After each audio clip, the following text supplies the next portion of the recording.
How it happened in Hungary, for example, it was a slow, gradual, long process where the voters typically did not really feel on an everyday level that their life have got worsened. On the other hand, when it comes to the collapse of the regimes, the collapse of these regimes are typically abrupt, quick, and happening on an unexpected pace.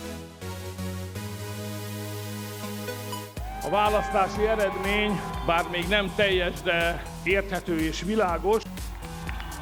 A Tisza és Magyarország megnyerte ezt a választást.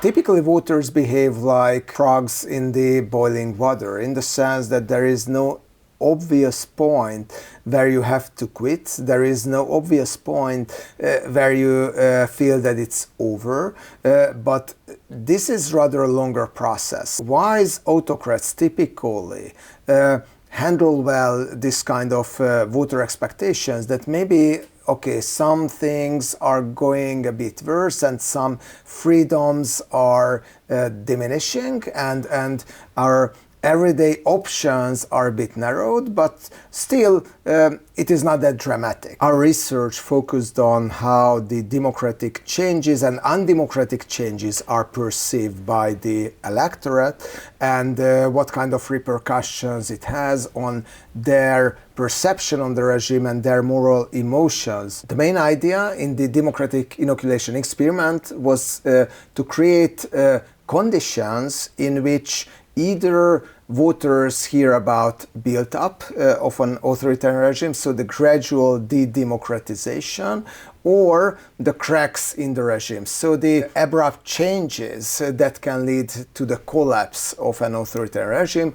We expected that both the cracks and the gradual build-up condition will, for example, change how voters react to certain kinds of moral transgressions. What we found, though, in the results is that the cracks condition, where voters could hear and participants could hear about the weakening of an authoritarian regime and on elite defections, on the lack of success of propaganda and so on. So this condition proved to be more successful, for example, in changing and moderating the emotions of the participants and made them, for example, more receptive to democratic transgressions. So the results of the Hungarian elections seem to prove that if you hear about weakening autocratic regimes, then it can probably lead to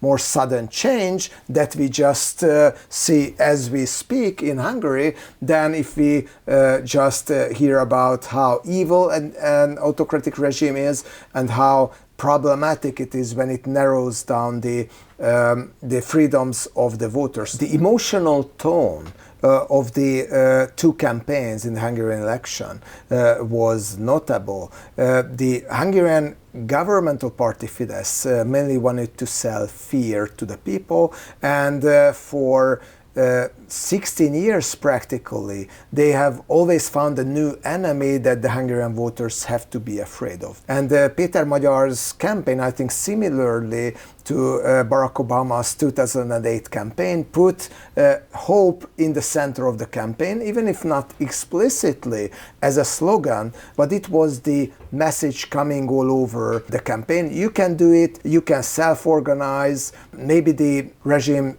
seems to be scary, but if we unite, if we all stand up against it, it can be defeated. And also Hungary can turn into a better place where there is better education, better healthcare, less corruption. In Hungary, with 16 years of authoritarian build-up, voters could go out and vote, go to the ballot boxes, and Hungary had the highest ever turnout in post-transitional history, and it just proved that even a soft hybrid regime can be defeated at the ballots if you think that change is possible.